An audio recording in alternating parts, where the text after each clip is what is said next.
দে ভালো করে দে আরে একটু জোরে আরে হইতেছে না তো আরে জোরে দে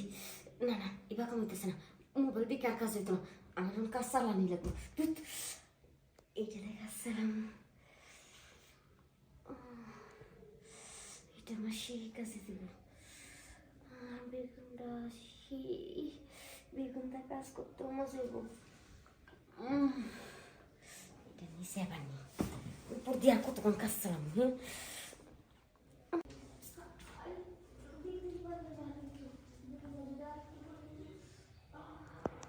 কি ব্যাপার বাড়িতে তো কেউ নাই তাহলে এই শব্দ আসে থেকে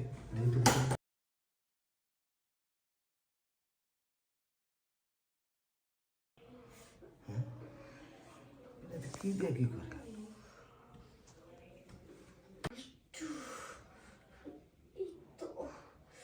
দরজায় দেব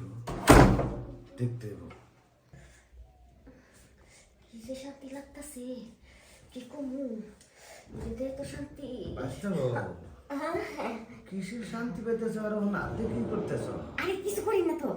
কি কম না কোন আপনি দেখি আটটা বাইর করো তো দেখি আরে আটটা বার করে যাবো না তো আরে ব্যস্ত শোনো আমি তোমার ব্যথাটা বুঝি পাতি যে আমার বাড়িতে নাই অনেকদিন ধরে প্রবাসে আছে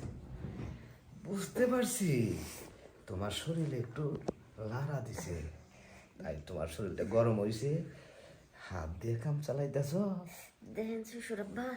এসব মাংসে ঘর্ষণ লাগলে পারে এটার মজাই আলাদা কোথায় বেগুন আর কোথায় মাংস বুঝতে পারছো ঠিক আছে শোনো যখন তোমার মনে চাইবো শুধু আমার একটু ইশারা করবে দেখবা তোমার সুখ শান্তি ভরপুর ভাবে দিয়ে দেবো আপনার ভাতিজা যতদিন পর্যন্ত বিদেশে নাইব ততদিন পর্যন্ত আপনি আমার ওই কাজটা চালায় যাইবেন হ্যাঁ আর একটা কথা আছে ভাতিজা বিদেশ থেকে আসার মাত্র 2-10 দিন পরে আবার বিদেশে পাঠিয়ে দিবা 2-10 দিন না দরকার হয় 3 দিন পরে পাঠাই দিব চলে বলো কৌশলে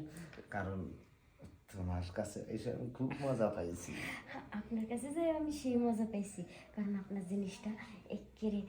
সেম একেবারে আপনার বাইস্তার তাহলে আপনি থাকেন আমি ফ্রেশ হয়ে আসি আচ্ছা আচ্ছা বাঁচতে বাবা আমার কত কষ্ট করে আর কষ্ট করতে হইব না এখন থেকে আমিও আর কষ্ট নিবারণ করে দেব যখন লাগবো বাইশটা বউরা খেল ভোর বাইশটা কামাই করে পাঠাবো সেটাতে ফল ফুল খামো